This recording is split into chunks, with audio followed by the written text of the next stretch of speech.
Duronto express ഇവിടെ ഉണ്ടായിരുന്ന. ഞാൻ പൃഥ്വിരാജ് എന്ന് പറയുന്ന ഒരു നടനെ വലിയ രീതിയിൽ ഇഷ്ടപ്പെട്ടിരുന്നത് ഏകദേശം 2010 ഇന്ത്യൻ റുപ്പിയോട് കൂടിയിട്ടൊക്കെ ഏറെക്കുറെ അവസാനിച്ചു.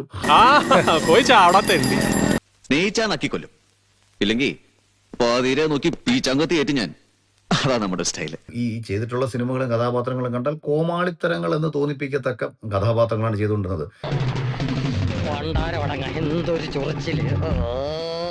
ഒരേപോലുള്ള ഭാവാഭിനയങ്ങളും കൃത്രിമത്വം നിറഞ്ഞ അഭിനയങ്ങളും നാടകം എന്ന് തോന്നിപ്പിക്കത്തക്ക സംഭാഷണ ഡെലിവറികളും ഒക്കെ തന്നെയാണ് നടൻ എന്ന രീതി ചെയ്തു വെച്ചിരിക്കുന്നത്. ഇനി അവന്റെ വരവാണ് സാക്ഷാൽ അഖിൽ മാരാർ, അഖിൽ കട്ടാത്തല.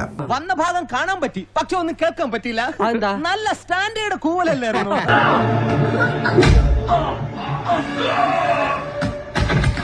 ഞങ്ങൾ പോകാതെ ഇരിക്കടോ, സുനാമി മുഖമൊക്കെ വന്നിട്ട് നമ്മൾ പിടിച്ചിരിക്കുന്നില്ലേ?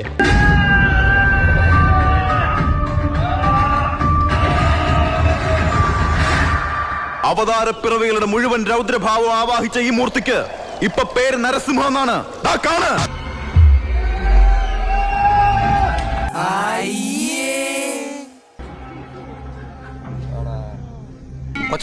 അയാൾ എന്താണ് കാണിക്കുന്നത്? അതൊരു തപസ്യ. ആ നൃത്ത സാഗരത്തിന് മുമ്പിൽ അന്തം വിട്ട് പണ്ടാറിറങ്ങി നിൽക്കുന്ന ഒരു കുട്ടിയാണ് ഞാൻ. ആരാറ് പിന്നെ അനങ്ങുന്നില്ല. ഇത് മോഷൻ പിക്ചർ അല്ലേ, ഇത് വീഡിയോ അല്ലേ ഷൂട്ട് ചെയ്യുന്നേ, അതോ സ്റ്റിൽ ഫോട്ടോ ആണോ? മതി മതി, ഇപ്പൊ തന്നെ ആകെ നാറി. ഒരു കാര്യം പറയാ, ഇനി അധികം പരസ്യപ്പെടുത്തണ്ട കേട്ടോ.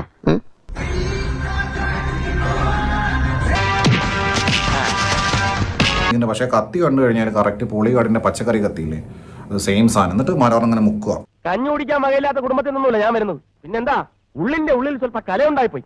എന്റെ പൊന്നു ചങ്ങാതി, വല്ലപ്പോഴും ഞാനൊരു സിനിമ കാണുന്നതാ, അതില്ലാതാക്കല്ലേ.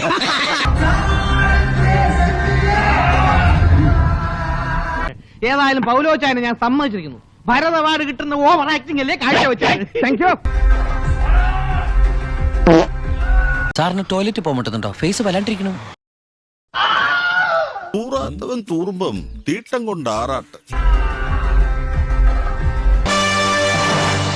നീ എന്താടാ ചാണാൻ ചവിട്ടിയ പോലെ നടക്കണത്? ഇങ്ങനത്തെ ഡയലോഗ് പറഞ്ഞാലേ ഇതുപോലെ നടക്കണം. എന്തോന്നടേ ഇത്? ഇതിന് വട്ടുണ്ടോ? പറ്റിക്കുക, അതായത് കോടീശ്വരന്മാരായ പ്രൊഡ്യൂസർമാരെ ലക്ഷപ്രഭുക്കളാക്കി മാറ്റുക. അതാണ് അഖിൽമാരാറെ പോലുള്ള ആളുകളെ കൊണ്ട് കിട്ടുന്ന ഗുണം.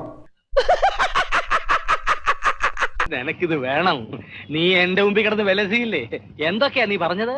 കഴിവില്ലല്ലോ. അപ്പോൾ പിന്നെ ആകെ അറിയാവുന്ന പണി വായ്ത്താളം വിടലും പ്രൊഡ്യൂസേഴ്സിനെ പറ്റിക്കലും വീണ്ടും വീണ്ടും ഇങ്ങനെ പിടിച്ചു നിൽക്കലും സോഷ്യൽ മീഡിയയിൽ ലൈവ് വിട്ടിട്ട് റവന്യൂ ഉണ്ടാക്കലും മാത്രമാണ്. നേരാവണ്ണം വല്ല ജോലിയും ചെയ്ത് ജീവിച്ചോണം. കുത്തി കുടലെടുത്തളയും ഞാൻ. അപ്പൊ എല്ലാവർക്കും സമാധാനമായല്ലോ. എന്നാ കാണാം.